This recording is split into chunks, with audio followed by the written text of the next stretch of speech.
earlier, or if you got that message. So let me just hit continue. So good morning, everyone, and welcome to the President's Training this July 29th. Welcome back to those of you who are returning, and welcome to those of you who are going to be newly serving presidents. The role you have is very exciting.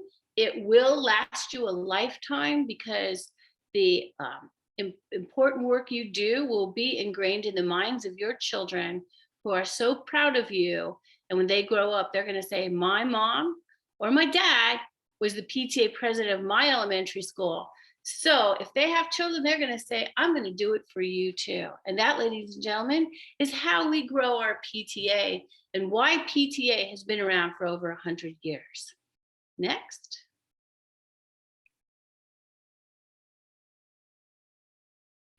I'm going to make introductions of our council board. I am Sue Solomon. I am the past council president, but this year I'm serving as vice president for programs. With us today is your president, Erin Hester. Good morning. Leslie, good morning. Leslie Powell. You know what? I'm not going to know everybody's position, so I'm going to have you introduce yourselves. So Leslie. Okay, I am Leslie Powell, and this term I am serving as the executive vice president. Heather. Hey everybody, I'm Heather Polito. I think I'm the secretary. Is that right? I think I'm the secretary.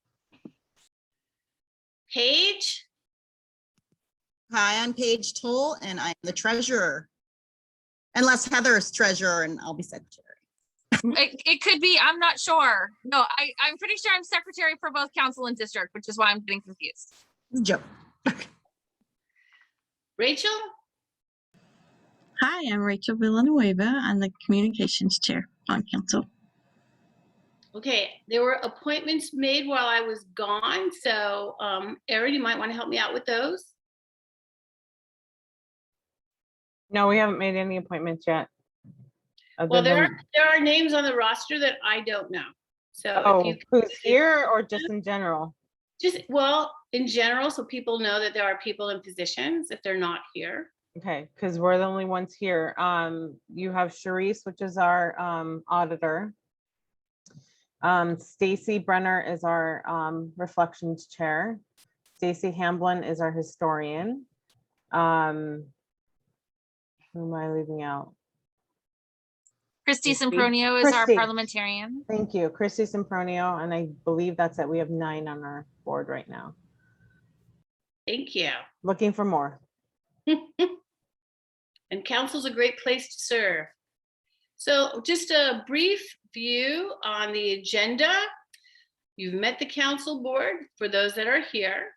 We're going to cover for you what the PTA president does, planning for your meeting, how to conduct your meeting, what the approval process is for events, PTA finance, and membership.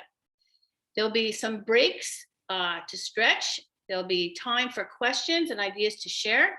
And if you need to take a break, feel free to do it. Remember, this is being recorded, so you will be able to access it at any time after this. And everything you learn here today, you will learn it 3 more times and 4 more times because it is impossible to learn it all in one day. It is also going to be information over time that you will be sharing and imparting with your fellow PTA officers at your PTA units. With that, I'm going to turn it over to our first speaker covering forgot, true or false. The executive board meets every month. True or false?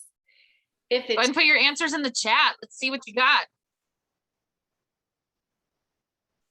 So far, nobody's brave enough to put it. Oh, here we go. Here we go. Oh. Oh. All right. Stu, you tried to fool them, but I don't think you did. A++, you get a 4, whatever your report card says. Congratulations, that's true. All right, the next one, true or false? The principal is automatically a member of your executive board.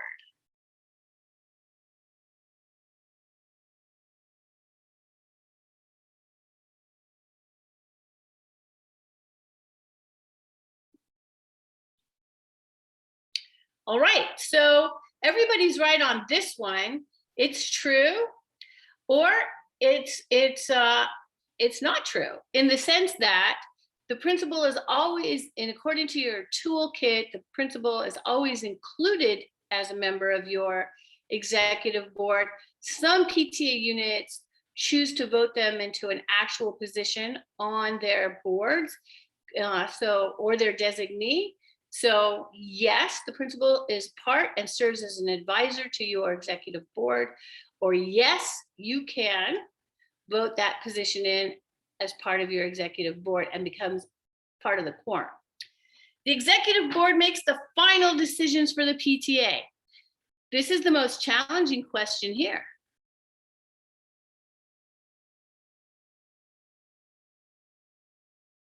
That is correct, ladies. False. So the executive board makes recommendations to the association. All of your members, they have the final approval for all the activities and expenditures that occur in your PTA. And that is probably one of the most important key elements to running a successful PTA. Now, with that, I will turn it over to who's ever going to begin this portion of your tour. That would be me. Okay, so we are going to talk about the general role of the PTA or PTSA president. And on your screen, you can see 6 general things that are part of your role. First of all, community leader, remember that you are always a leader, whether you are at your school or out in the community. You are going to be kind of the point person. You are the face of your organization. So don't be surprised if you are approached by a number of people. If somebody out in the outer community realize that you are a PTA president, they may approach you and ask you to take information back to your board or association. You will be the point person for your administration, for your teachers, and for parents and families. So first and foremost, you are just a general community leader. You also are responsible for chairing all meetings. That means executive board meetings and association meetings. So at your monthly executive board meetings, you are the person who will run the meeting. You are the person who will move the meeting along. If you are not available to chair a meeting, then it will go to whoever's listed next in your bylaws, if you have an EVP or your first VP of whatever. But you are the one who is running each of those meetings. Along with executive board meetings and association meetings, you also will sit on all committees, except for one, and that is the nominating committee. So that's the one committee of the year that you are not even allowed to be on. Now, when I say that you sit on all committees, that doesn't mean that you are required to attend every single committee meeting, because my goodness, you could be at a meeting every hour of the day some weeks. However, it does mean that you should be included on all correspondence, and you should know what's happening in all of those committees. And if you choose to attend those committee meetings, then you have every right to do so.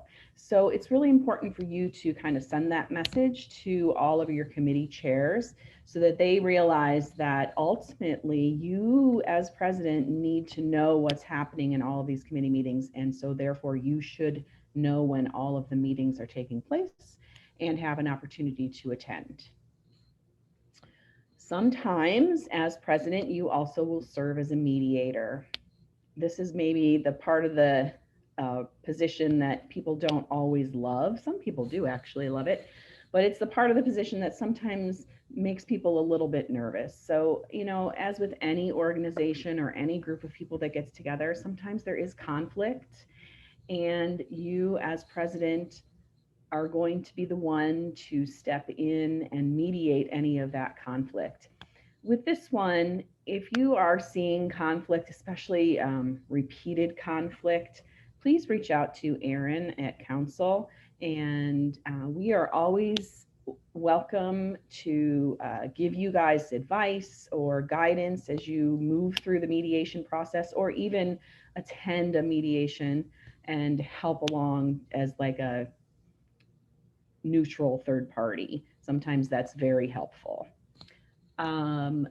Another huge part of being president is that you need to remember that you need to be communicating. Just like I said at the beginning, as far as being a community leader, you need to remember that all of those people are counting on you to take information back to your association and board, but they're also counting on you to distribute information.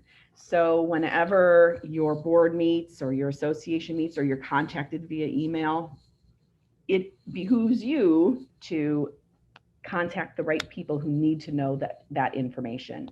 Sometimes you're going to be contacted by a parent who has an issue or a suggestion for the school as a whole, and that might not be your place to decide or answer that question, and that's fine. So the response would normally be, as a PTA, that is not something that is under our jurisdiction, so to speak. So you would then pass it along to your administration. But you need to make sure that you are communicating clearly and communicating often in order to keep everybody informed. And lastly, you are kind of a cheerleader. You're the one who is going to encourage your other leaders, rally the troops, so to speak, and especially during this time, which is already so difficult, just remain positive and supportive as you go through the year. Along with those things that I just talked about, you have some general responsibilities that are required of you as you go through your term. First, you are the person who prepares meeting agendas. Now, sometimes this is done in conjunction with the secretary or somebody else on your board to help you create those agendas. But most presidents, I find, do prefer to create the agenda themselves because they are the ones who are getting all the information from all the different places and know what needs to be included on the agendas. So as you meet with others and get feedback from others, you prepare your agendas accordingly for both executive board meetings and association meetings. Like I said earlier, you also will be the one who actually facilitates those meetings.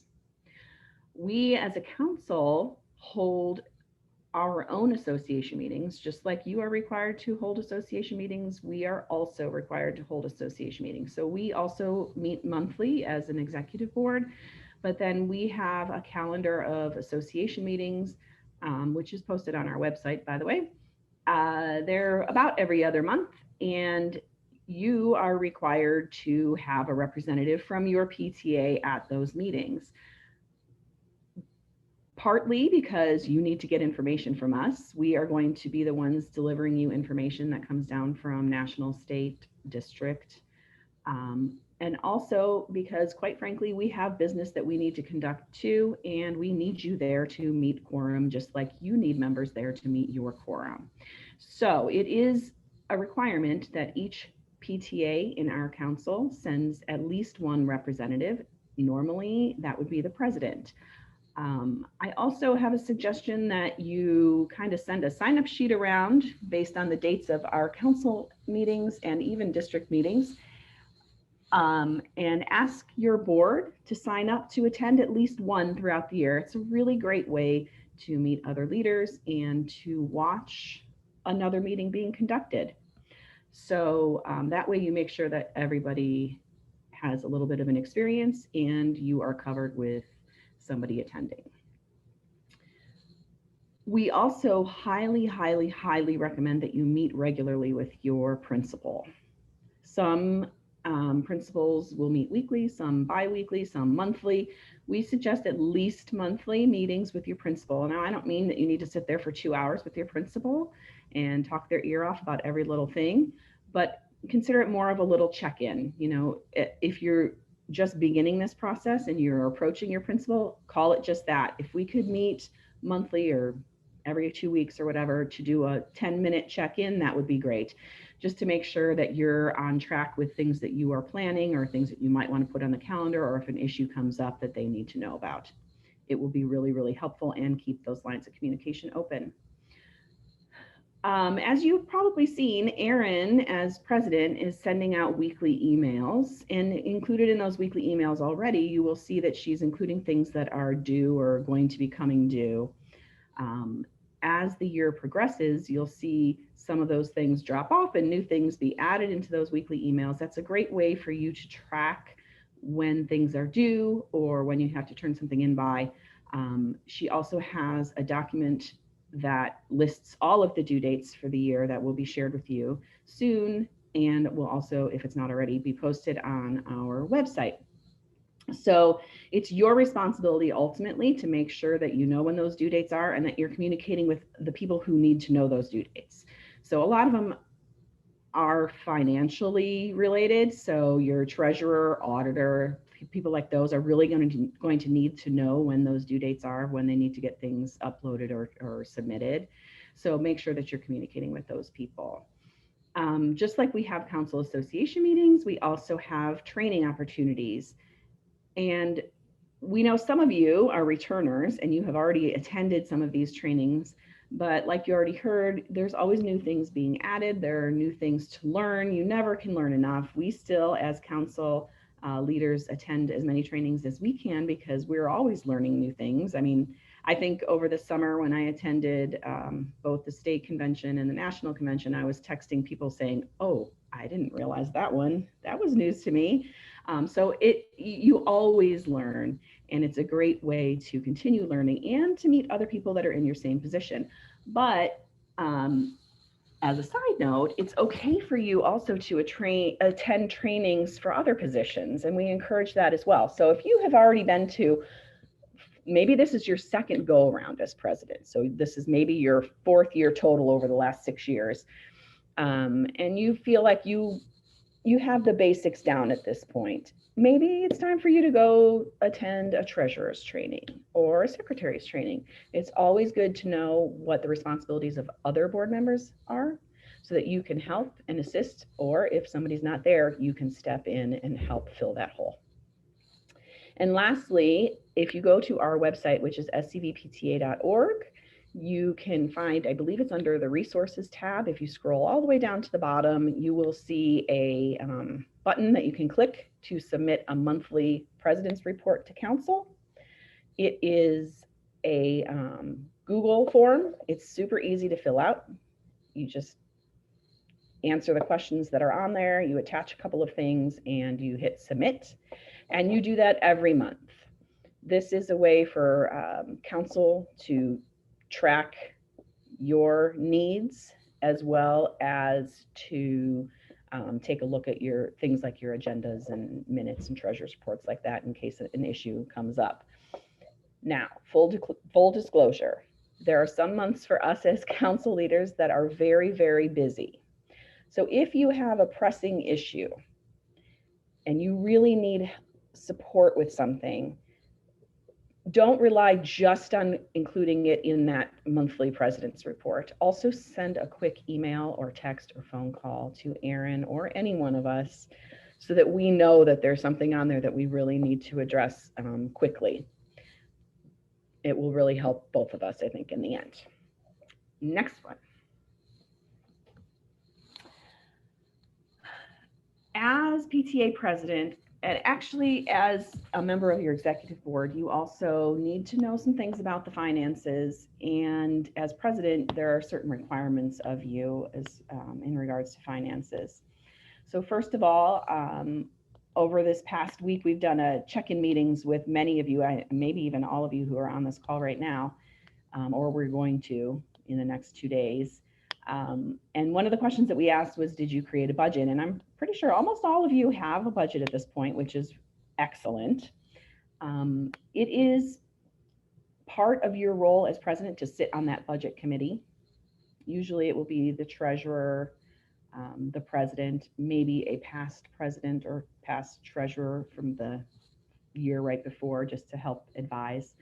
But you should be on that committee. Also, as the year goes on, any financial forms that are out there, like payment authorization forms, requests for advances, things like that, those all require the signature of the president to make sure that somebody's eyes are on that to make sure that that was an approved expenditure. And you also are a check signer. So all checks must be signed by at least 2 people, and you are one of those people. Obviously, if it's a check that's being written to you, you don't sign those. Have one of the other check signers sign those. Contracts are signed always by the president along with one other person. And when you're signing a contract, you sign it this way. I'm going to use Rosedale. It would be Rosedale PTA by Rachel Villanueva. And that is because you, Rachel, are not the one that's entering into the contract. Rosedale PTA is.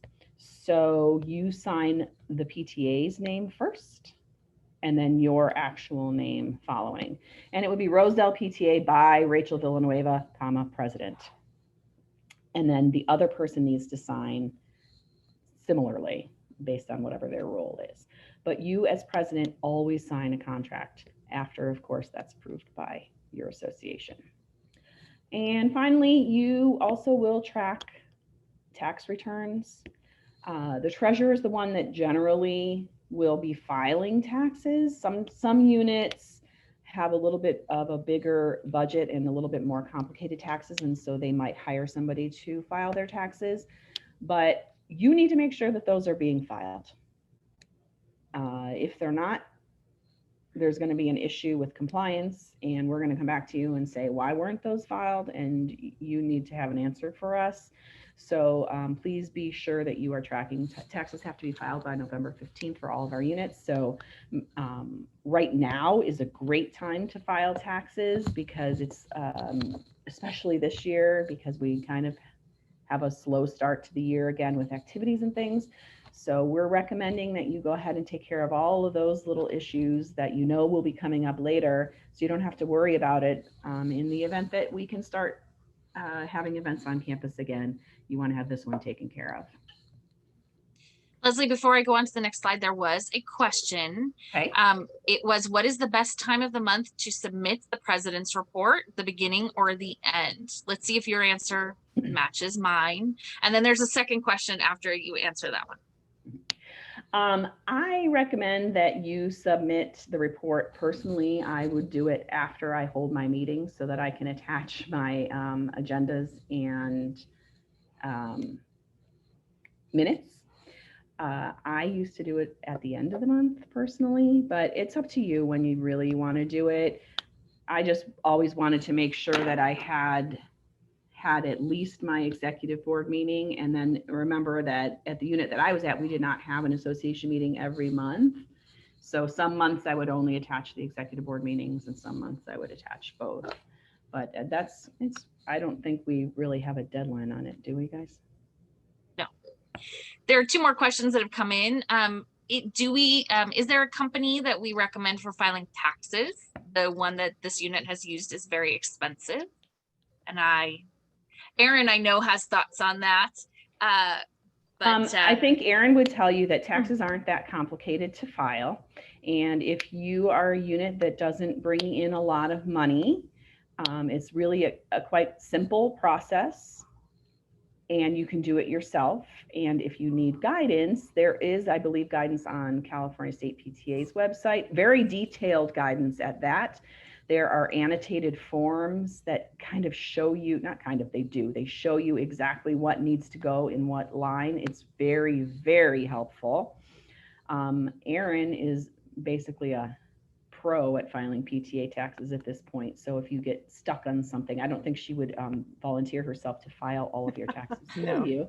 However, if you are filing and you have a question about one of the things, you send her a quick text and say, hey, I just want to make sure I'm putting the right number here. Is this right? She'll be able to tell you yes or no if it is.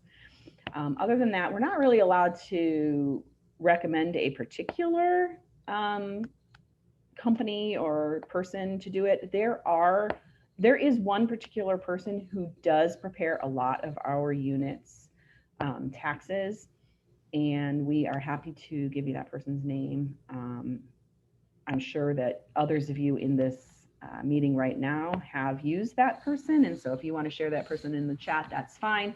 But remember, as PTA, we're not really allowed to say, go use XYZ. But there is somebody that just happens to have filed a lot of taxes in this valley and is familiar with it. And then there's one final question. Do taxes need to be filed after the audit is complete, or can we file now while the audit is in process? If your annual financial report is complete, you can go ahead and file. That's the form that you're really going to need to help guide you through the filing of taxes. You don't need to wait for the audit to be complete. Go ahead and get that done. We will celebrate you for weeks if you get that done now.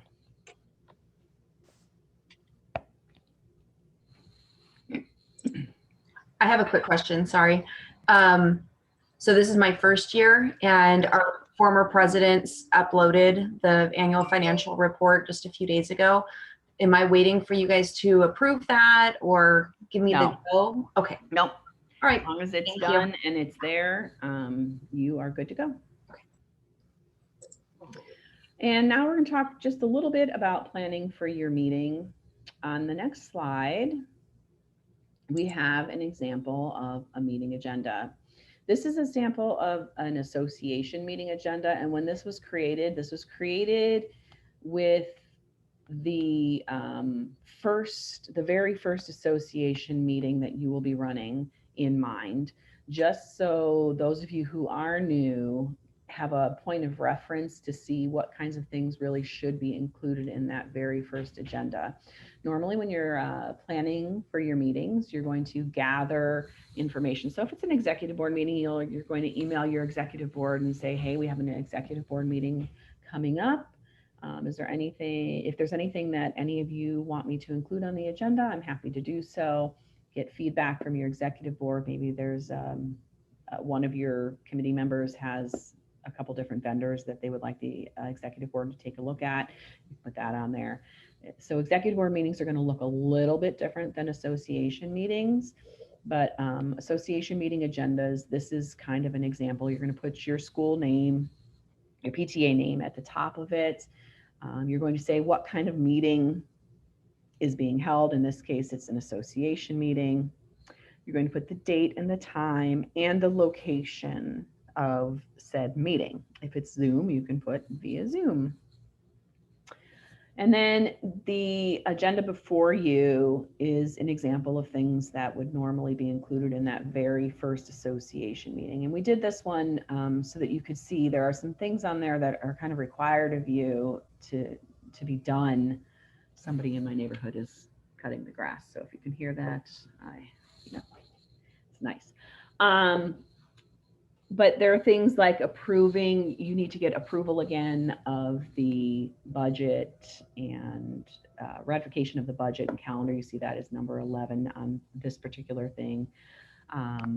But you'll see there are some things on here that are included in every association meeting, such as the secretary's report, reading and approval of minutes, any executive board recommendations. So when your executive board meets and makes motions, all of the motions that are carried from your executive board meeting are then presented by the secretary in the executive board recommendations portion of that association meeting as a whole, and then they are discussed and voted on from there.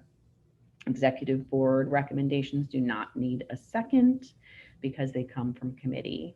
So they're just presented and asked for discussion and then vote. There always will be a treasurer's report, and I know this will be gone into in further detail, but treasurer's reports go from the last meeting to the day of this meeting. The treasurer is required to ratify checks, which means any check that is on that treasurer's report needs to be approved. And that annual financial report that we were talking about just a few minutes ago needs to be presented to the association for approval. The audit that we also were talking about also needs to be approved at this meeting. Some of you were asking during our check-ins, when's the deadline for the audit? there's no hard and fast date for a deadline, but now, I'm going to say now, it should be done now, hopefully by your first meeting so that you can present it to your association and get it uploaded to MyPTEZ. And then if you have any committee reports, these are the things that are going to change kind of meeting to meeting, depending on what is in your calendar. So you're going to look at your calendar. You're going to see what events you have coming up. Membership is almost always on there. If you have a fall activity, reflections would be a normal thing at the beginning of the year. This one, you need to really look at your calendar and plan your agenda based around your calendar. And then I threw on there new business, adoption of revised bylaws. Some of you actually are going to have that at your first meeting because at the end of last year, you sent your bylaws up for revision so that you could include the ability to meet virtually. So when you go ahead and adopt those revised bylaws, you don't need to stand up there and read 30 pages of bylaws. You just need to kind of summarize what the changes are. So for this one, most of them, it's literally just going to be saying, we just updated our bylaws to include allowing us to have the ability to meet virtually. And then any announcements that you might have, upcoming meetings, upcoming events, and an adjournment. One thing I did leave off, I highly recommend that you put the president on your agenda and let your families know that the principal, did I say president? The principal is going to be there. That's one way to increase attendance. Parents really love to hear from the principal. And if you let them know that the principal is going to be there, you're going to see a bigger turnout. The only thing with that is I also encourage you to speak to your principal ahead of time and tell them that you're going to give them 5 minutes or whatever you're going to give them. Otherwise, there are some principals that love to talk and they could go on for 30 and you could be there forever. And nobody wants to sit through a long association meeting. So that's, I think, my part for now. I'll be back later. Thank you, Leslie.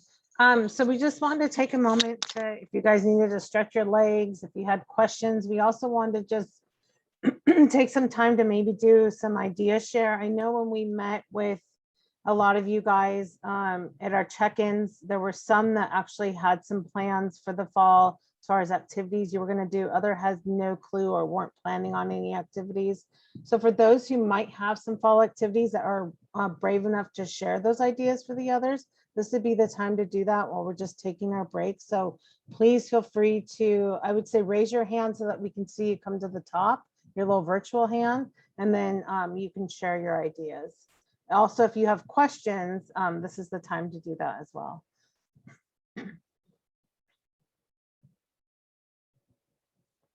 Eric, do you want to explain how to raise your virtual hand for those people who have never raised a virtual hand? Yeah, that's a good idea. If you have not, if you go under reactions at the very bottom of that little box that pops up, you will see a button that says raise hand, which is what I just did. That'll bring you to the top of our list here. You know, we can see you pop up there, and then when you're done, you just lower your hand again. You press that same button. I know a few of you had some ideas that, you know, you were thinking to start to fall off. I know we can't be back on campus immediately for volunteers, but if there's anything that you guys want to share, and if not, then stretch your legs, take a potty break, and we'll, you know, go back to our training. But just wanted to give this idea, this time, if anybody's willing to share any ideas they have.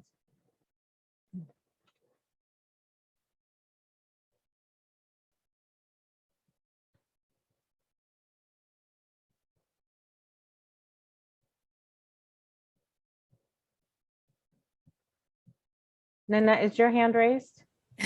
Oh, go ahead. I mean, I know every district's going to be different. We got word from our superintendent that they didn't want us holding on-campus events till after Labor Day, but after that, we should be cleared. So we have things on our calendar such as Apex, and we got the clearance to have, you know, the the leader from Apex to come on campus. And we're trying to reschedule our date because we were supposed to be August 16th. That won't work. But things like Carnival we've had in the past, book fair, holiday boutique, we're just, even a variety show, we're moving everything just outside. And if the time comes and we're able to go indoors, then we can, but otherwise we're moving everything outdoors. And I thought Carnival, a good way to reduce the exchange of prizes is you get your ticket package, we give you your bag of prizes and you already have them. So there's going to be no exchange at the games, just to reduce the amount of exchanging hands, items. Mhm. But we're hoping to have everything back on the calendar. Great, thank you. That's good to know. Also, Anybody else? Oh, I go just ahead. wanted to, just in case folks aren't looking at the chat, Erin did put in there that the sample agenda and other documents are going to be coming to you on Monday in the weekly email. So I know some of you were furiously trying to write out the agenda. Don't worry, that kind of a sample is going to be sent to you so that you will be able to see it up close and personal. So, anybody else want to share? Bristol, I see your thumb up. Go ahead. I have no raised hand. It gives me a thumbs up. So Oh no. I either pay attention or fight with the computer. So yeah, we're not allowed to do anything on campus. We've been told until after winter break.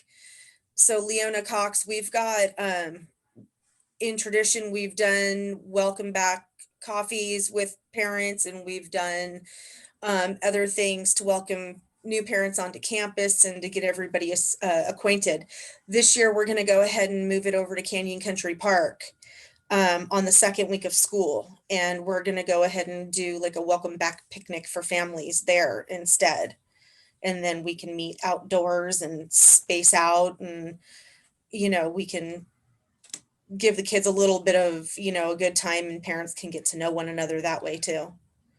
And then everything we're planning else otherwise right now is all drive through and virtual. Thank you. Can I chime in Oh. real quick about that one? Yeah. Bristol, when we met with Bristol for our check-in, that did come up, and we did recommend that she reach out to our insurance company, and she did. And I think like an hour later had a response. That was really quick, Bristol.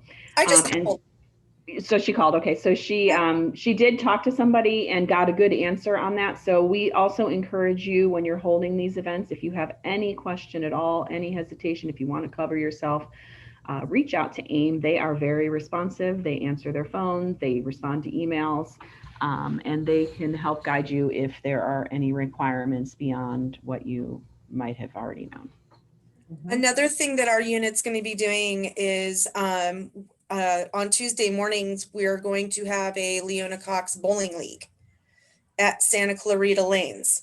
My family, we all bowl. My son just took first in his state competition in his division. So he wins scholarships and is competing.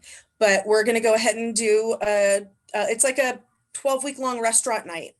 So the owner has set it up for us where every week you pay your league fees of $15. It includes your shoe rental, a beverage, and then and trophies at the end for first place. And then $5 out of every 15 go back to the school at the end.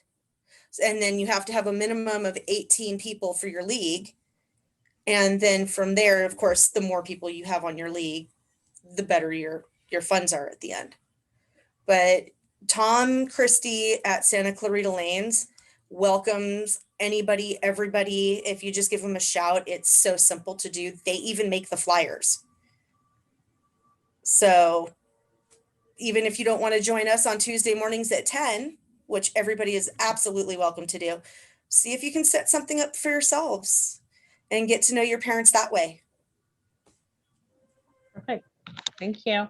All right, we'll let Leanna share, and then we'll get back into the next portion of the training. We'll have another break in between to share some more. I just had a quick question. Yeah. Crystal or Erin, I spoke with my principal about possibly doing outdoor stuff and she told me that there's still some sort of guidelines on gathering and that we couldn't do that. Do you know otherwise? Like, is there anything I can share with her about that? Or, because I was under the impression, or she was, and she let me know that we can't even do that, do outside on campus stuff, or even because we have, Charles Helmers has Northbridge Park right next to us. So I was like, okay, maybe we could do something at the park. And she's like, we still can't gather. So I was wondering if there's any other info about that. There isn't, other than I'm going to tell you that each school district has kind of their own guidelines. And so, you know, Bristol, obviously her unit is in a different school district than you guys are. So it's really important that we follow the district's guidelines. That's where a principal really comes in handy in that information. It might be something the district is not comfortable with. It's hard to say. Obviously AIM is telling us, you know, on an insurance level, it's okay. But we do have to follow, you know, the county guidelines, and it's just one of those tricky things of, I would go with what your principal is saying, because we are a guest on the campus, you know, and if they're not comfortable or the district is not comfortable, then I would just unfortunately go with that, you know, directive and hope that, you know, things will change on that end. So that's all I can really tell you at this time. Is it's probably more of a district decision for the safety of the kids and families. All right, we will continue.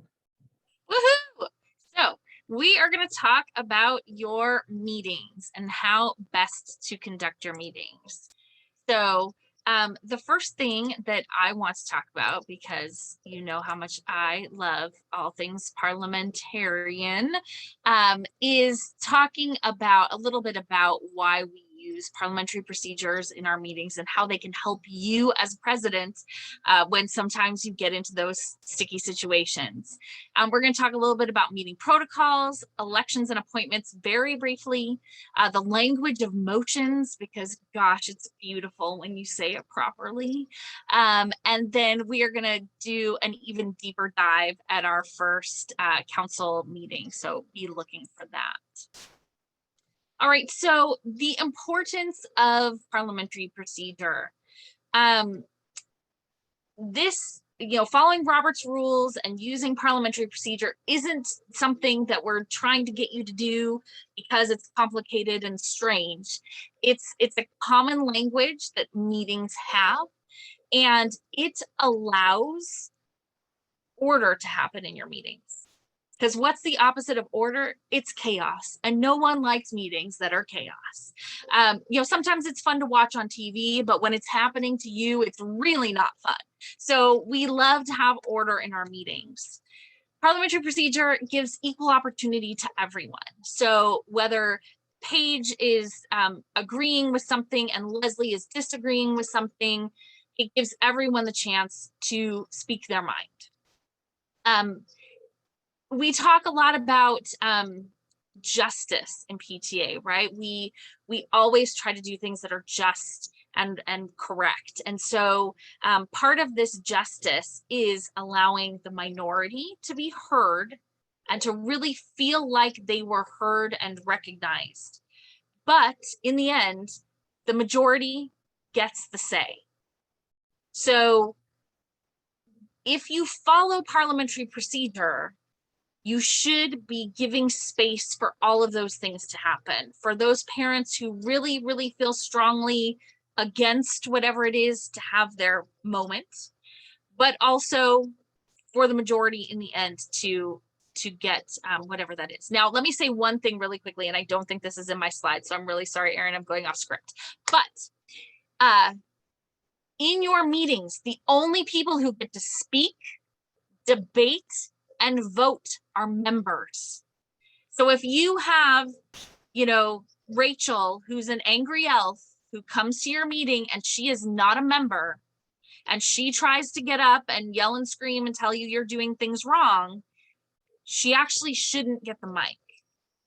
She's allowed to be in your meeting and sit there and listen and watch, but she doesn't get that right to go up to the microphone to debate either way on the issue or to vote. So that's another thing that following these rules will help you with. Like I said, when you get into those sticky situations and you have a Rachel show up at your meeting, you can be ready for them.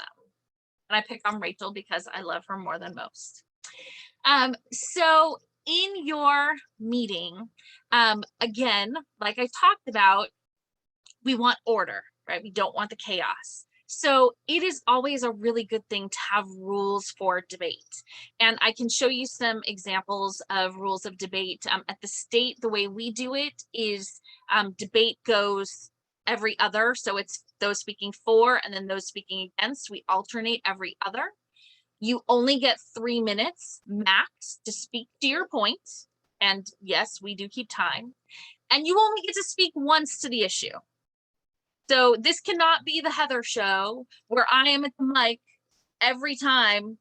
You know, when Paige speaks against it, I come back and speak for it. Leslie speaks against it, I come back and speak for it. Aaron speaks against it, I come back and speak for it again. I only get one chance. Now, you can set those rules of debate as your executive board and then just share them at your meetings. I can tell you at the state level, we share these at the beginning of every single meeting we do. Our parliamentarian reads them. I think we have 3 rules of debate. They read them, everybody knows what they are, and then we move forward. Having meeting norms is also really important. Obviously, the meeting norms are a little different in Zoom box than they are in real life, but you know, things like no side conversations. We've all been in those meetings where the person is trying to chair and there's a group talking over there and there's a group talking over there. It's, you know, as the chair of the meeting, you can't tell what's happening. They're talking over there, they're talking, who am I supposed to be listening to? So having some norms, only one person speaking at a time, maybe keep your cell phones on mute. You know, we know we're all moms and dads, and so we need to be accessible to those kiddos, but we also don't need chimes and buzzes and beeps going off in the middle of meetings. So setting meeting norms in your executive board is a really good team building activity so that you can find out what's really important to everybody in your team. You should appoint a parliamentarian. I'm not just saying this because it's my favorite job. I'm saying this because as a president, they are the ones who can help you. So when I was a unit president, I had my secretary sitting on one side and my parliamentarian sitting on the other. Those to me, no offense to the other officers, when I was president, those were my 2 most important folks. I needed the secretary, first of all, to be able to hear what I was saying and to be able to show me those motions so that I could read them properly when we were, you know, having those moments of debate. And I needed my parliamentarian because every so often I go, oh my gosh, we've got a Rachel again. She's going off the rails. Help me. What tools do we have in our parliamentary toolbox that can help me calm Rachel down? So those to me as president were the 2 most important positions to have near me. If you haven't appointed a parliamentarian, I beseech you to do it. A lot of units have their past president come back and be parliamentarian because they're well familiar with the rules. If that works for you, great. If not, don't worry. The parliamentarian should be someone you as the president have trust in, someone that you know has your back for when the Rachels come. So if the past president is not that person for you, that's fine, don't appoint them. Even if that's tradition at your school, find that person who's going to totally have your back, who's willing to get the training to help you and willing to read the bylaws and do all those good things so that they can support you. And then another really good thing we highly suggest at the council level is to have a timed agenda. Leslie already alluded to, sometimes we have principals who like to talk an awful lot, or we have that committee chair who thinks that their thing is the most important thing on the agenda and would like to hijack your meeting and take the next hour to tell you about all the fantastic things that are going to happen at the book fair, right? And while we all love the book fair, don't get me wrong, we cannot spend an hour on the book fair because we've got Harvest Festival, we've got, you know, the Apex Run, we've got all these other things that are happening that we heard from other folks that are happening in the fall. So we can't spend all that time on book fair. So if you have a timed agenda, everyone knows exactly how much time they get to speak. And I bet Erin's wishing she had put me on a timed agenda right now. So with your timed agenda, you say each committee chair, you get 5 minutes to speak. You know, principal, you get 3 minutes to speak. As the president, I'm going to give myself 2 minutes to speak. Whatever it is, it helps you stay on track because we know that when our meetings start going too long, we're no good anymore, right? A 3-hour executive board meeting is just not a good idea. Nobody has time for that, especially on Zoom. I cannot stare at this box for 3 hours. I love you all, but I cannot do that. So a timed agenda helps you keep that focus. It is not required, but it is something that we highly suggest. And if anybody's putting questions in, I'm sorry, I'm not looking at chat and my notes and all of your faces at the same time. So if somebody does put something in there, would someone alert me? All right, it is time for the dreaded true or false. The president appoints members to be on the nomination committee. Type in if that is true or if that is false. Oh my gosh, I'm gonna cry. You guys are making me so happy. As I always say, the nomination committee is elected, not selected.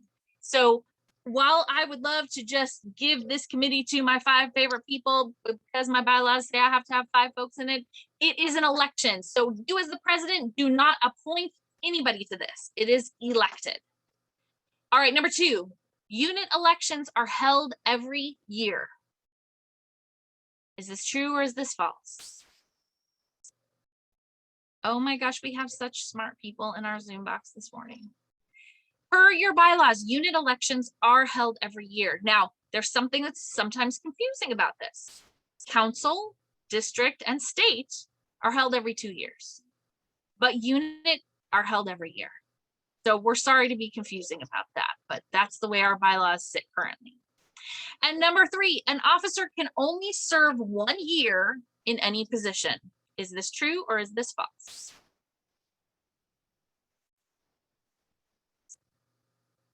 That is correct. So a term of office for a unit is 1 year.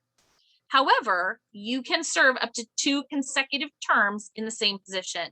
So some of you who are entering your first year, I'm sorry to tell you, you could do this again if you wanted to. No, you'll love it. It's actually one of my favorite positions. Those of you who are in your 2nd year as president, you will have to change positions after this year. So either find something else on the board, be a committee chair, ask to be appointed as parliamentarian, all of those good things. All right, you guys are way, way, way too smart. All right, so really, really quickly. So the elections happen once.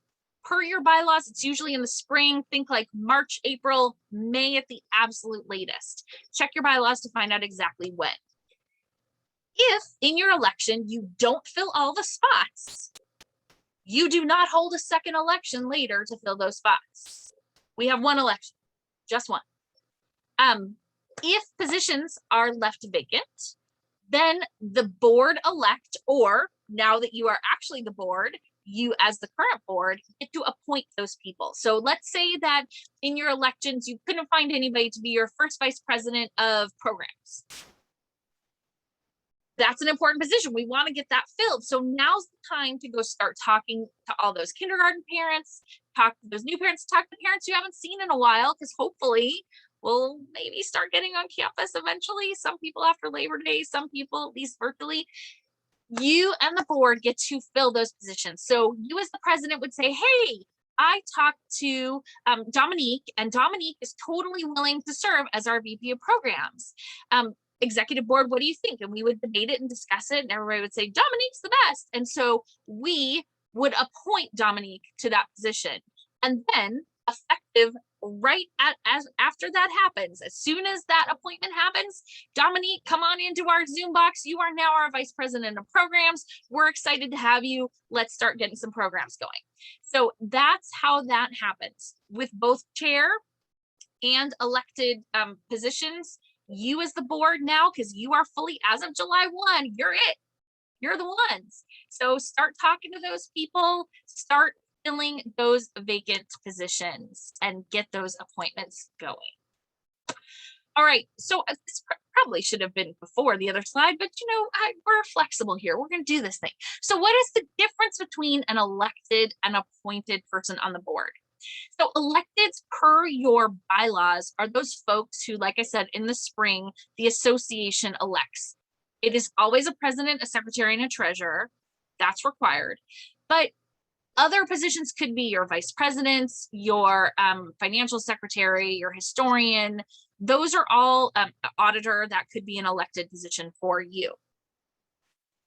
What's appointed by the president and ratified by the board, which basically when we say ratified by the board, that means the board goes, yes, we agree, Madam or Mr. President, you did a good job. We think that those people are great too. Let's welcome them into the board family. The folks who fall into that category are typically a parliamentarian, and then any committee chairs, whether they're standing or regular committees. All of those things have to come to the executive board to be ratified. The folks who fall outside of that little bucket are our principal and our teacher rep. They don't have to be elected. And usually that appointment happens from the staff, right? The staff usually appoint their own teacher rep. But we as a board, if, you know, Mrs. Tull comes in as the teacher rep, then we're just excited Mrs. Tull is there to give us the perspective of the teachers and to let us know how they're feeling and what they think about our programs, and to give us some advice on how best to roll some things out so that we have full teacher buy-in and support. So those are neither elected nor appointed. Just, you can absolutely welcome them into your meeting. And if they're members, they do count as quorum, so that's good too. And then the one thing that is very nebulous at this moment is your auditor. So per your bylaws, that could be an elected position or an appointed position. But don't forget, in addition to your auditor, you also have to have an audit review committee that helps them to review the audit. So make sure that that committee gets appointed and ratified so that you can make sure that your audit is, you know, dots your I's and crosses your T's so that it's proper. So every single person that we talked about, whether they're elected or appointed, as long as they are a member, and this is really important, everybody has to be a member in order to be on the executive board. That's so they're covered by insurance. That's so that they, you know, show that they're supportive of our PTA. They are all full voting members. Even your president is actually, you as the president are a full voting member. You usually are the tiebreaker, so you generally abstain. But if it's an issue you're really passionate about, guess what? You're allowed to vote, and that's fine. And I can tell you, I can walk you through that process because it actually is a process. But I want to make sure that you know you do have voting privileges, so I don't want you to lose that. All right, this is one of my favorite things to talk about because this is one of those things that we see done incorrectly all the time. And I joke that I'm going to have a t-shirt made with these two words on it, and I'm going to, you know, go all Clark Kent at meetings and open up my, you know, fancier shirt to reveal my undershirt that says these two magical words. But I want you to know how a proper motion gets placed on the floor. So the first thing is you as the president are going to watch this happen, and you might have to train your board in how to do this because they might not know. So the person who wants to place a motion on the floor is going to raise their hand and be recognized by the chair to obtain the floor. So basically, let's say that Bristol is presiding over the meeting and Paige has something to bring to her. So Bristol's going to look out, see Paige's hand up, say, Paige, what can I do for you? And Paige is going to, now that she has the attention of the chair, she's going to say these two beautiful words. I move. And then she's going to state her motion. It's not I make a motion, or I motion to make a move, or I move to make a motion, or the words you say are I move to hold our harvest festival on October 30th, 1991. Oh, 1991, where did I get that from? October 30th, 2021. Wow, Heather needs more coffee. On the playground. Okay, that is Paige's motion that she is bringing forward to Bristol. In order for us to have any discussion or debate, we need to have a second from someone else. So Bristol will wait until she hears someone say second, or in a Zoom box, someone will go like this, because we can't always unmute ourselves quickly to do this. So we are not flashing the peace sign or saying victory for our football team. We are saying, okay, I think that Paige's motion, it's not that I'm saying I agree with it. I could think that she's totally crazy and wrong, but I believe there's value in debating it. So there is a second. Bristol will then restate the motion so that everybody's clear what we're talking about. So Bristol says, the motion before you is to hold the Harvest Festival on October 26th, whatever year Heather says, because she can't remember, 2021. Now debate happens, and Bristol as the chair calls on who is going. Who's going to speak to it, who's going to speak against it. Now, this is where your parliamentarian comes in handy, because they're going to keep track of how many people have spoken for it, how many against it. When we hit that 3, we stop. Right? So if Aaron and Leanna and Leslie all speak for it, we're done speaking for it. And then we just wait for people to speak against it, if nobody else is. Here's a thing for you presidents. If everybody coming to the microphone or raising their hand or wanting to speak is speaking for it, and you hear yes, yes, yes, and you ask, wait, does anybody want to speak against it? And nobody says they want to speak against it. Why are we still debating it? Why are we wasting all this time for Sarah and Heather and Dominique and Nanette and Rachel to all say yes, yes, yes, yes? Let's just do the thing, right? So Bristol would say, all right, so based on what I'm hearing, we have consensus. So I'm going to put this to a vote. All those in favor of having the Harvest Festival on October 26, 2021, please say aye. Now, as Erin, she's doing the digital aye, raising her hand, or everybody would quickly unmute and say aye, or you would see hands raised in a meeting, or whatever your method is. And then Bristol at the end would once again say, so that it's very clear for our secretary, for everyone in attendance, the motion has passed. Our Harvest Festival will be held October 26th on the playground. And now it's complete. It is recorded in our minutes as a motion. Our insurance will know that, yes, we have approved that. Yes, it is all legit. Now, if that was executive board, that motion gets carried to our association and voted on again, and it can be debated again. So if parents are like, October 26th is no good for me, I think it should be on Halloween night because I like Halloween better than October 26th, then new debate happens there. And again, it's the same process. 3 for, 3 against, you time it, all that good stuff. But when executive board motions get put on the floor, like Leslie said earlier, it's only slightly different. The executive board motions that come forward as the report of the executive board are all read by your secretary. And because they've already been voted on once, they do not require a second. But other than that, everything about this stays the same. Your secretary gets the floor, your secretary makes the motion. I move on behalf of the executive board the following motions, read, read, read, read, read. No second is needed for that. Bristol will say, she's not going to read them all because she's smarter than that. She'll say, the report of the executive board is before you. Are there any motions to be pulled for discussion or debated? We wait. Nobody says anything. If somebody pulls one, we pull it, we vote on the rest, and then we go through debate and discussion on the ones pulled. And then Bristol, again, because she's the chair, says what the result was. So you've adopted the executive board report, or you've, changed the Harvest Festival to October 31st, whatever it is that happened, the chair restates it so that everybody knows and it's clear for our secretary. So everybody in the chat, we're going to say this together. When a motion gets put on the floor, what are the 2 magical words that we say to put it on the floor? I make a motion. I motion to move. I'm motioning, movity, bibbity bobbity. I move. Oh, all caps, Erin, I love you. I move is all your people need to say. I move, and then whatever it is they want to do. All right. I think I am now passing it off to Leslie. Yep, it's me again, you lucky people, you. What's next? So you're getting a lot of information today, and there's still more to come. But just so you know, we do have our first association meeting coming up on August 26th. And at that meeting, we will have further training. Specific position training will be available. Erin will be sending out an email specifically inviting people and asking people to kind of RSVP for that meeting, just so we as council can have an idea of who is coming and what training specifically needs to happen.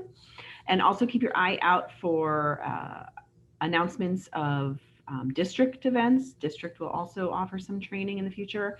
And also Council will be continuing to host meetups. We started this several years ago, and every month or so, we host an informal meetup where you guys can get together and share ideas and talk about a pertinent topic.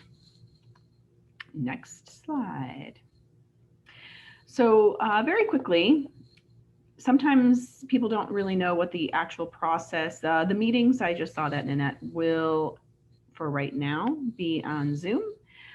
We hope to have meetings in person at some point, but we do not have a physical location. We do not have an address. So we will be relying on you or maybe the city. We're going to look into a couple of options to try to find a place. Sarah, yes, would you like to go back and ask a question to Heather? Yes, just a quick question. You were saying the board recs and then debate. Were you talking about when we go to the General Association? Because I thought that we just say that this is what it was, but we actually opened those for debate.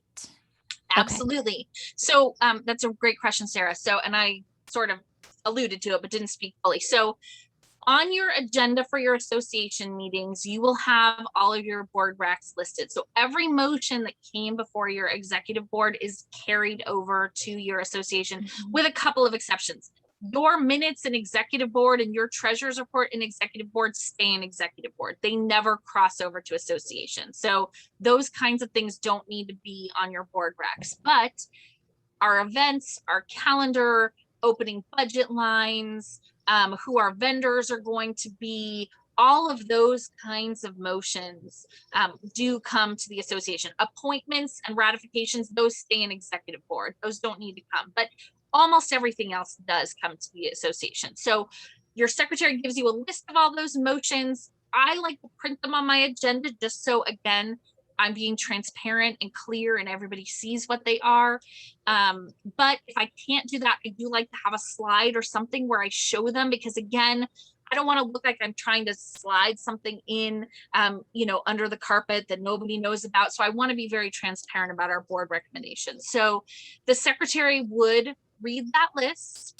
And then, like I said, the question about board recs is, does anybody have questions about any of them?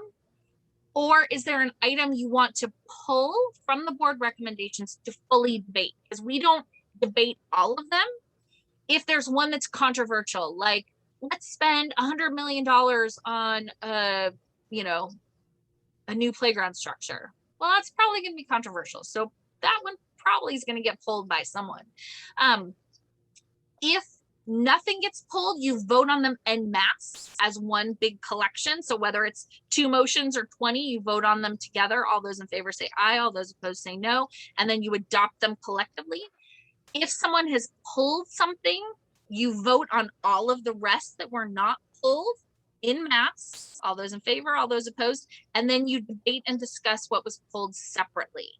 So let's use the Harvest Festival date as an example. People didn't like that. We pulled it out. We've now put it off to the side. All these other board recs we voted on and adopted, they're great. And then we put back on the floor to have the Harvest Festival on October 26th. Then parents start getting up and debating and discussing. Again, they all have to be members to do this.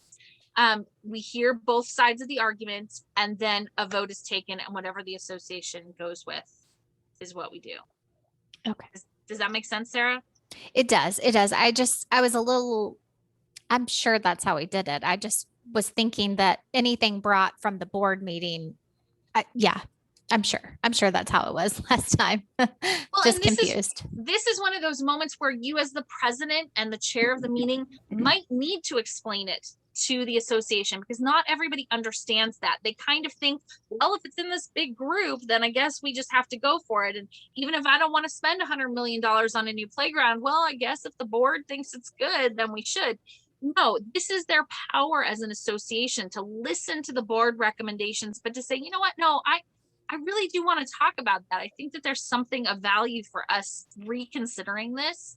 So when I was chairing my meetings, I did take a moment to explain that to people, because I want them to feel empowered, right? We want our association to understand this process, because honestly, as you guys know, PTA is sort of a weird little world of its own. We have this language and we have this rhythm. And if you've been doing it for a long time, it feels really natural. But imagine you're either a kindergarten parent who's never seen it before, a parent who's new to the country, who doesn't understand this language of I move and second and I and nay. We need to make sure that we're taking a moment or two to have those moments of training so that everybody feels like they can be a part of it. It's part of that being inclusive and radically hospitable. So I definitely think that it's something that's worth taking a second to just make sure that everybody understands each time before you take that vote.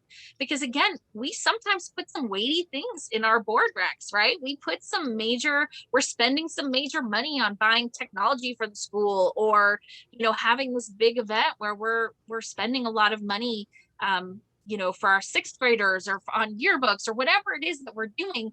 We want to make sure we have buy-in so that a couple months later, a parent doesn't come back and go, whoa, wait, we're spending all this, for a computer. What are you talking about? We want to make sure that they feel like they got a chance in that debate and discussion to say their piece. Okay. Even if they were outvoted, we want them to have that moment to say their piece.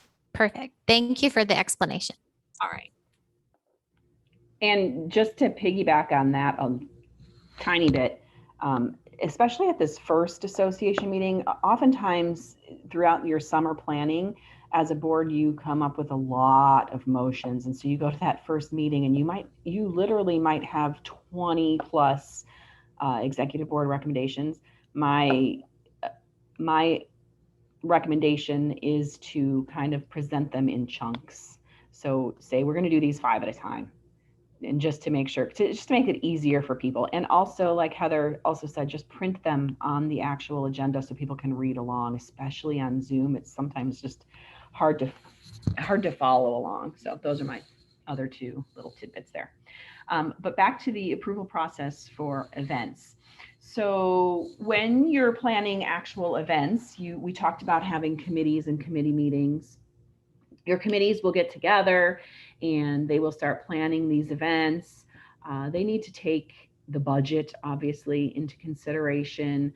They will have a specific line item of funds that are set aside for that particular event. And they do some planning, and maybe they're going to use some vendors. And so they go and they find 3 vendors that are possibilities, and they decide which one that they would like to proceed with, but they have some others just in case. And they kind of hash out all the details in a committee meeting, not in an executive board meeting, because if every committee was doing all of their planning in an executive board meeting, you would have one of those 3-hour meetings that Heather was referring to, and nobody wants that. Now, does it sometimes happen that it's kind of the same people who are on these committees that are also on your executive board meeting? Yeah, that happens, and it happens frequently, but they're going to meet at different times. So it kind of gets split up and isn't so overwhelming. So all of those kinds of decisions are made in a committee meeting. Then the committee chair is invited to the executive board meeting. So if the committee chair is not already a member of the executive board, you as the president would invite that person to attend your executive board meeting and present to your executive board the plans that your committee has come up with for said event. And the executive board can ask questions and, ask if you looked at more than one vendor for something or whatever all the questions are. And at that point, your committee chair or whoever can move to release those funds that are listed in your budget for said event. Once that happens, then that does not mean that they are released, because ultimately it's your association who needs to release those funds. So it then goes to the association for the same approval process, and at that point the funds are released. So what does this mean to you? This means that you really need to do some backwards planning. You need to take a look at your calendar, and you need to say, okay, we have the Reflections Gala coming up in November, but we don't have an association meeting in October, which means all of those plans for our event in November have to be decided and presented at our September association meeting. This is where you as president are going to be key. You're going to have to look at that calendar and work backwards based upon your association meeting dates. And you are going to have to really let your committee chairs know that they need to get things done on a certain timeline. And I would make sure you speak to each and every one and make sure that they understand that process. There's a way to call a special meeting or emergency meeting if you really needed to, but you don't want to be calling these emergency meetings every 3 weeks. That doesn't really look so good. And nobody's going to attend, and you have to make quorum and all of that. So make sure that you are looking at your calendar, working backwards to get things approved. And also, just because funds are released from your budget doesn't mean that they can just be spent however they want to spend them. They do need to make specific motions to spend for specific things. Now, I don't mean to go crazy and make a motion for every fork, spoon, and knife purchased, but if they're spending $100 on hospitality supplies for the Reflections event, they need to move specifically to do so. I think we'll probably go into further details on that later, so I'm going to leave it at that. And then the next slide. As you're planning for your events, always make sure that you are planning events that include everyone. Rachel, who is our communications chair this year, spent a couple years with us as our SDC inclusion chair and has really awesome ideas, things that she's done at her own unit. And there are many, many of our units who are very, very aware and inclusive as they do their planning. Sometimes we plan an event and we forget that it kind of is excluding a certain group of people. And we need to be very careful that we are always making sure that everybody can enjoy whatever we're planning. And if that means bringing in parents or representatives from these different groups, making sure that we're always checking our calendar to make sure that we're not interfering with anything else, asking administration or teachers to give input on ways to make sure everyone feels welcome. Those are the things that need to happen. I think that we are now to another break. Yeah, we were going to take a break, but I'm just looking at the time and I want to make sure that we try and get you guys out of here sooner than later. We do have a lot, not a lot, but then we still need to cover finance and then hopefully membership. So we are, unless there's any questions right this second, we are just going to go ahead. And then if we have a little time at the end, we can do another break time. So Heather, if you'll go to next, thank you. So we can just do this real quick, and then Paige will jump in right after. So true or false, you can put it in the chat. PTA officer can count money by themselves.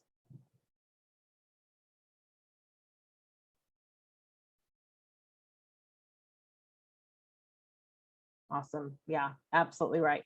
And hopefully everyone knows that. No, we never count money by ourselves. It's always a minimum of 2 people counting. The question number 2. So good job everyone on that. Checks must be signed by 2 people.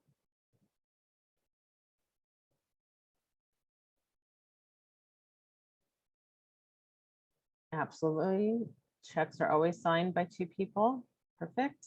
Good job, guys. Last one, treasurer can use a PTA debit card as long as they let the president know they are going to use it.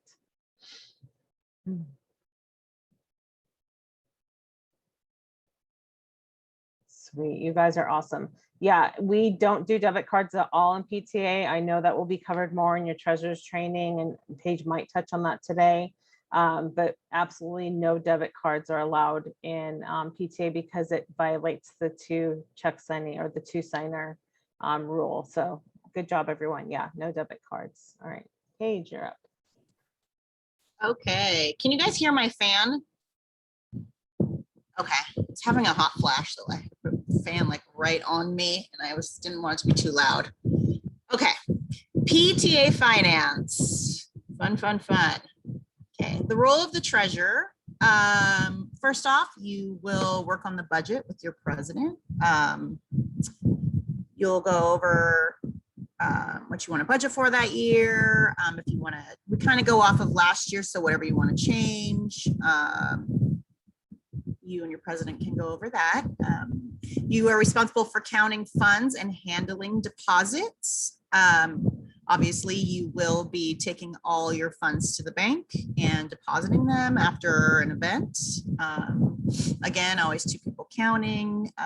Once it's counted, the treasurer just takes it directly to the bank.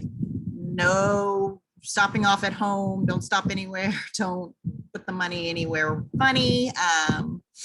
Just straight to the bank. Dispersing funds. You will be paying all checks for events, to people, what have you. And then funds not belonging to unit, membership. You're responsible for paying a membership and insurance dues, stuff like that. Your bank statements. The treasurer needs to be reconciling every month. This is something I come across a lot as past auditors. People don't reconcile. It's very important because you're matching what's going on with the bank. So it's important to stay up on that to make sure that everything is going in correctly and going into your system correctly. The 5-minute audit. All this is basically is going through and making sure you're checking treasury reports for checks, any deposits, making sure there's no debit cards being used, just keeping up on your finances, not just that once every 6 months, but just doing it on a regular basis. Obviously, there is an audit twice a year.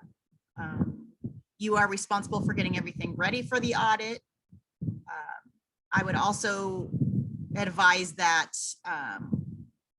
you keep your books very clean, or your treasurer keeps your books very clean and keeps it just for that time period to give to the auditor. Just makes it much easier. And you're responsible for taxes. I guess if you make under 50 grand, it's easy to do your own taxes. The unit I worked for did make more than that, so we did use somebody, but it is simple. Going forward, I'm going to do them myself in council. So you can change my slide. Forms and paperwork, treasurer's reports. Your treasurer is responsible for having a treasury report for every executive and association board meeting. Question I get a lot is the dates. So the date will be from the day after your last meeting to the day of that meeting, correct? Am I correct on that? Okay, just making sure, because I haven't ran a report in a while, but yes. So depending, let's say my executive board, last board meeting was July 7th, and this month it's August 7th, I would run it from July 8th to August 7th, not just for that month. Same with the association, whatever date the association meeting was on, you'll do it from the day after to the day of. Let's see, cash verification forms. Anytime you bring in any cash, you need to count it, account for it on a form, every single cent. And you will fill out this form and 2 people will sign it, 2 people will count, 2 people will sign. And it goes with your deposits. This is a president's training, so I don't know how formal you want me to get into it, but your treasurer will attach a deposit to that, slip to that, and keep record of all cash that goes in. Payment authorization form, anything you pay for, there must be a form and a receipt attached. The person will fill out the form, they will hand in the receipt, and the treasurer will, the president will sign off on it, and the treasurer will write the check. If there's no receipt, there's no payment going out, there's no check. It's very important. Unit remittance form. This is for your, when you're handing anything off to council, your membership or insurance dues, you will fill out one of these forms and hand it in with your payment. Your annual financial report. Again, this will be done for your audit. And this will also be done to do taxes. This just shows exactly what happened during that season, exactly what went in, what went out. Has all the information on it. Your budget, you will do the budget with your treasurer, and the treasurer is responsible for keeping all of the conflict of interest form, whistleblower forms. So once these are filled out, the treasurer just keeps them in a file folder, and also workers' comp forms. Once everybody fills it out, the treasurer will keep it. Next. Other important things to know: petty cash versus startup cash. We never have petty cash in PTA, ever, ever, ever. So startup cash would be, let's say we're doing our fall festival, carnival, and Heather needs, I'm choosing you, Heather, because you always choose me. Heather needs $500 to do her till, because she's going to sell confections. She then will fill out a cash advance form, give it to me. I will give her the money. Well, I wouldn't give her the money. I give her the check and she will go cash it, and she will be responsible for that money and for returning it back to me. So it's kind of an out and in. So gift cards and personal gifts are no-nos in PTA. You're never allowed to use PTA monies for gift cards or personal gifts. If you'd like to do a gift card or a personal gift for somebody, you as people can collect and give it, but you can never use the PTA money. Raffle permits are done yearly, every year, through the Surgeon General. Is that who it is? No. What's their name? Attorney General. Attorney General. Don't smoke. That's the Surgeon General. Okay, it's summer, all right?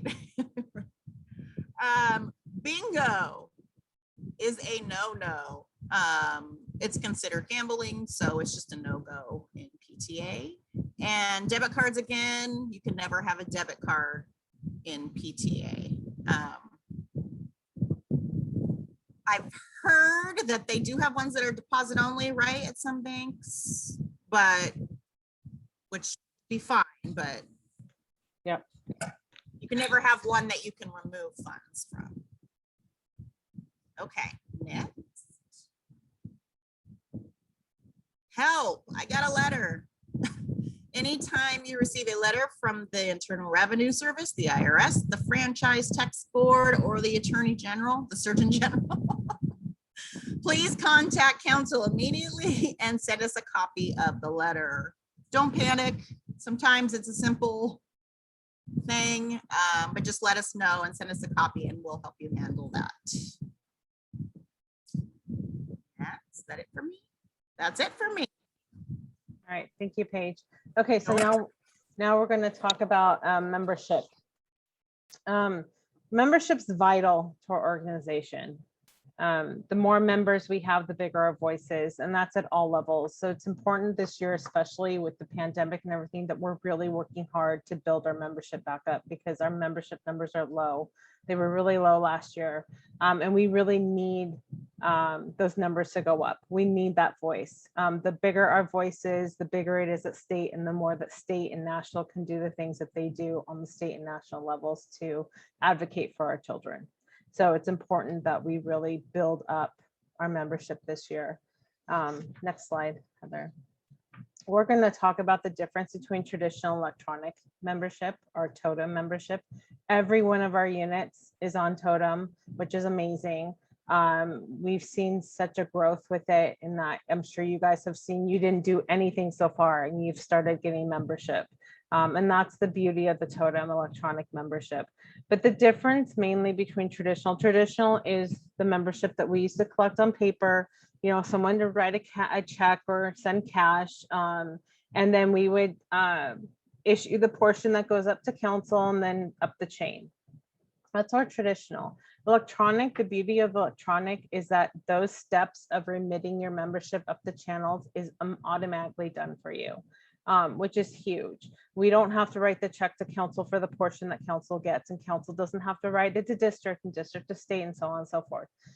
It's automatically done, and I'll show you on the next, when we move to the next thing, kind of how that hierarchy works, how the transition happens. There is a portion of membership that the unit keeps. So in your bylaws, it'll state what your membership dues are. That's the membership to the unit that your members pay. So whether it's $7, $8, $10, your members pay that. Your unit keeps a portion of it, whatever portion that would be. $5.25 of that membership goes up to council. Now, council only keeps 50 cents of every member. That's what we use to work, to do what we do in the council. So it's a very small percent, and the rest goes up the chain. But our membership dues are really what support us in the jobs that we do at our different levels. As I mentioned, the portion that is not kept is remitted. It's important that whether you have a membership chair or don't, that you're tracking your membership, who your members are, how many members you have. You will need those membership reports or those lists when you have your association meetings, especially when voting comes into play, elections especially. You need to know who your membership is. You need to know that your members in attendance are able to vote. So whether you have a membership chair or don't, there should be a list of your membership. Again, Totem will automatically create the list for you because everyone is signing up online. So that's the beauty of the Totem electronic. If you are getting traditional memberships, and I would say that you just make sure that you are keeping track of those memberships. If you use an envelope for your membership collection traditionally, or if you use a flyer, different units do different things. Those slips need to be saved. Some of the treasurers keep those with their financials as they're making their deposits. Some of the membership chairs keep those as long as somebody has record of those.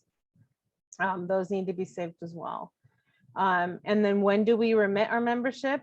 Monthly. If you're getting traditional memberships, not the Totem, but the traditional where they're writing you a cash or check, not writing cash, but sending you cash or check, you want to have your treasurer make sure that it's being remitted to council monthly.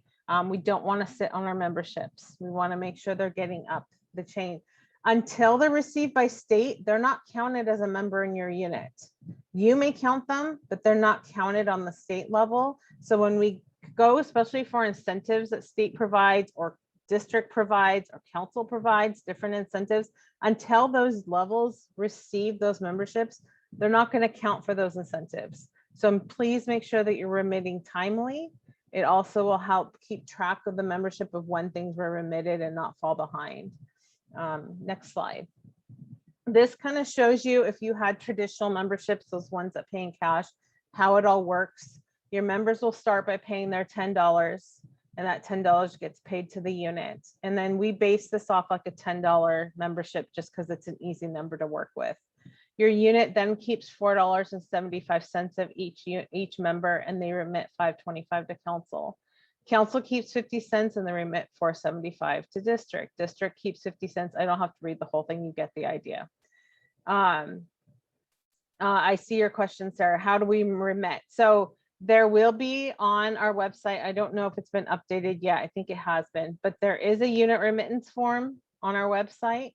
That is the form that is used to remit traditional memberships. There will be an area on there that has membership. You will put in how many members are being remitted and the total amount. So if you have, I'm not going to do the math, but you're sending 10 members at $5.25, then you know that it's going to be, what, $50.25 if I'm doing, anyways, 52.50, whatever that is.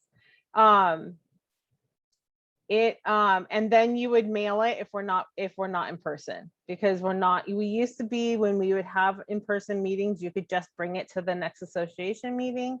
But right now we are mailing them because we don't meet regularly in person, and our mailing address, which is a PO box, is on that form as well. You just make it out. Please send everything mail wise to SCV PTA. don't send it in Paige's name. In the past, we have had issues with our PO box where because it has a officer's name on it, they sometimes bounce it back for whatever stupid reason. So just make sure if you're mailing anything to us to our PO box, it just says SCV PTA. Paige is the only one that checks that PO box. And then if it's not for her, she will make sure she gets the mail to whoever it belongs to. Yeah, the remittance form has been updated only to the point of we don't know insurance yet, and we don't know how insurance is going to work. But as far as remitting dues, you can definitely remit dues now on that remittance form, regardless of whether it's been updated or not. So that's how traditional membership works. Comes to you as a unit, and then you will keep a portion. Your treasurer will write a check for the portion that goes to council. So there's a little math involved, and then the chain all the way up to national. Next slide. With Totem, this is the great thing about Totem. When somebody goes into the Totem website, jointotem.com, and they find the unit they want to join, and you guys, everyone who's on Totem has a QR code that you can access and a link that you can share on your social media. You can share at your, back to school events if you have anything like that.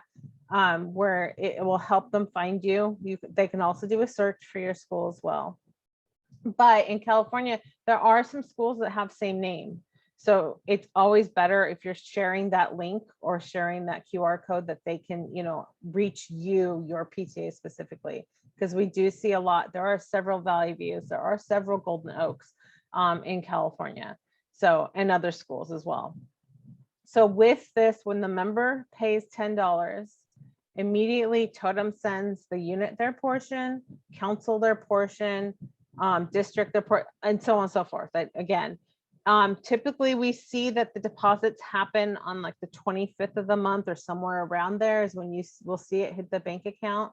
So it doesn't happen like as soon as that person joins, but it will come each month as one lump. So if you had 25 people join via Totem, you will get your portion that you keep of the membership dues for 25 different members come into your bank account. So that's the beauty of Totem. I will tell you, to be transparent, your members do get charged a $1 fee.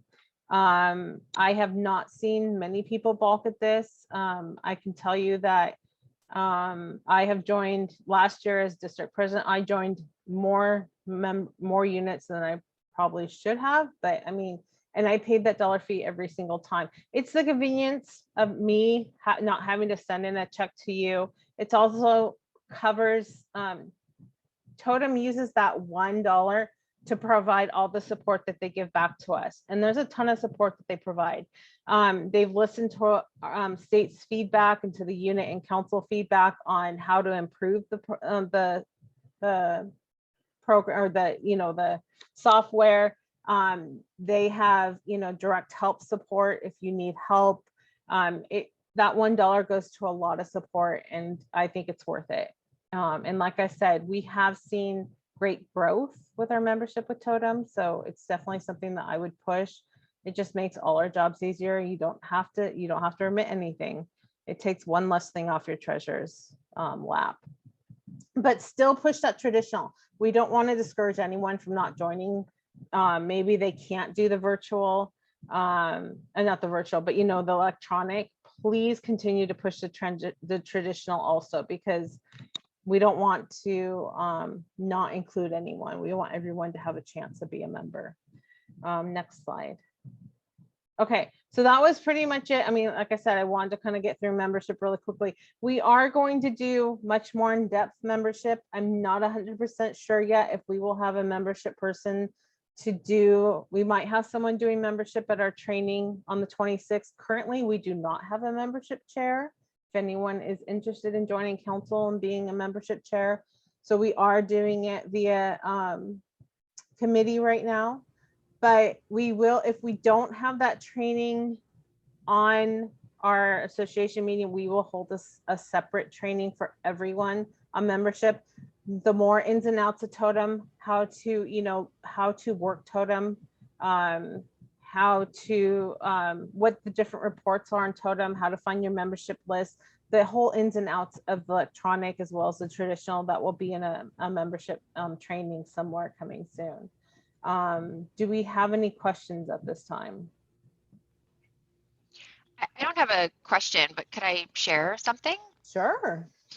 So we love Totem because it is all electronic, and we actually created this really cool like wooden sign. My neighbor makes them so that we have it up at events and people can just use their phone, and it takes them directly to Totem to sign up. So that's what's pretty cool about it.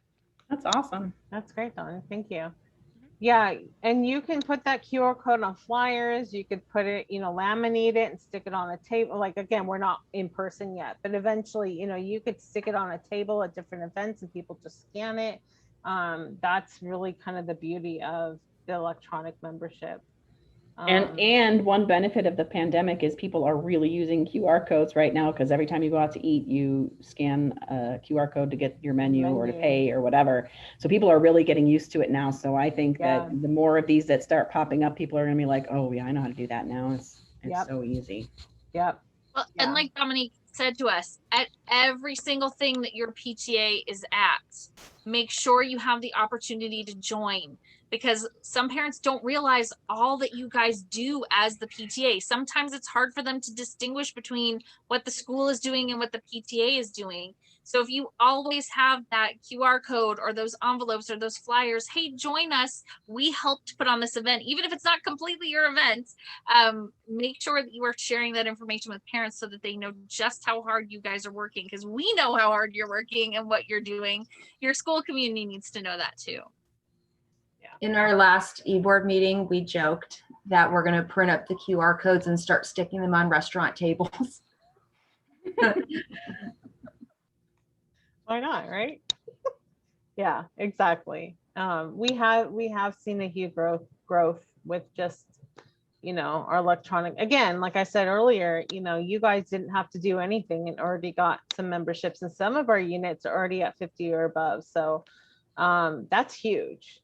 Now we just need to start working on getting that word out and the importance of, you know, what it is to be a member, and really honing back on what it can do for the parent to be a member. So all those things, again, we will talk a lot more in depth about that when we do a membership training. We will share ideas on how to promote it, you know, different verbiage you guys can use, anything to help you guys with that. But we really just wanted to touch briefly on the membership, and then we'll delve deeper into it, because I think it's such an important aspect. It is an important aspect. Without our members, we can't do what we do. So any other questions?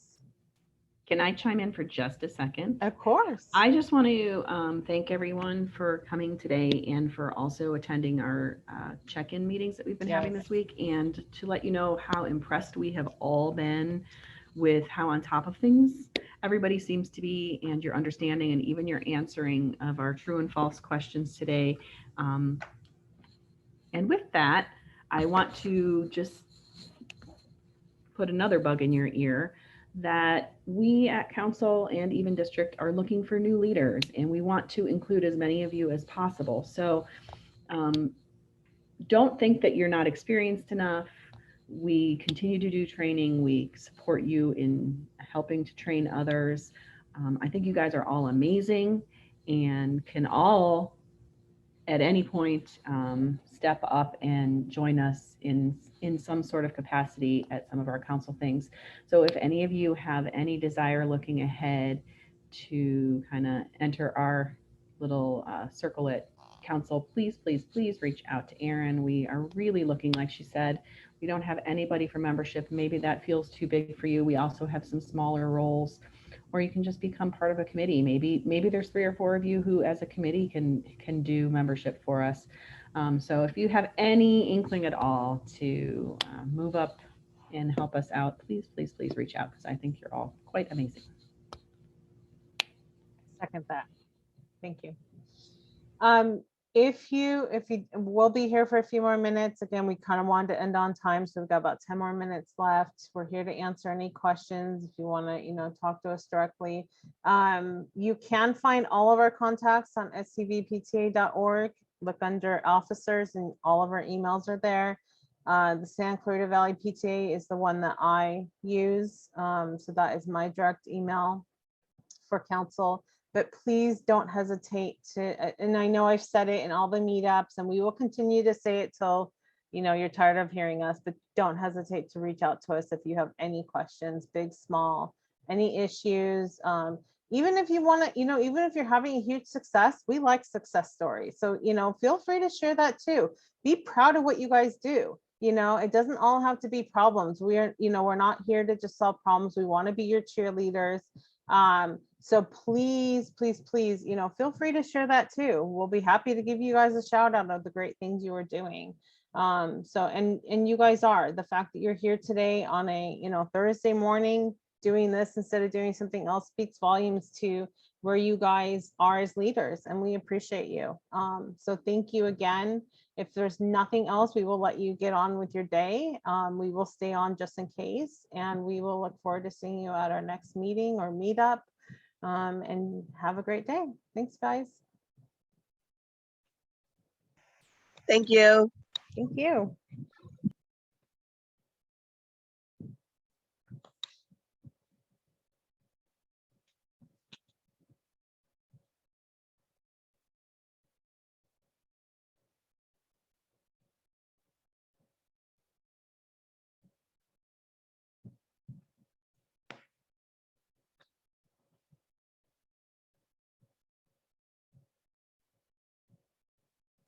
Do you want to stop the recording, Erin? Oh yeah, thank you. That would be good. You're welcome. I had a note and I was like, oh yeah, I need to stop the recording, and then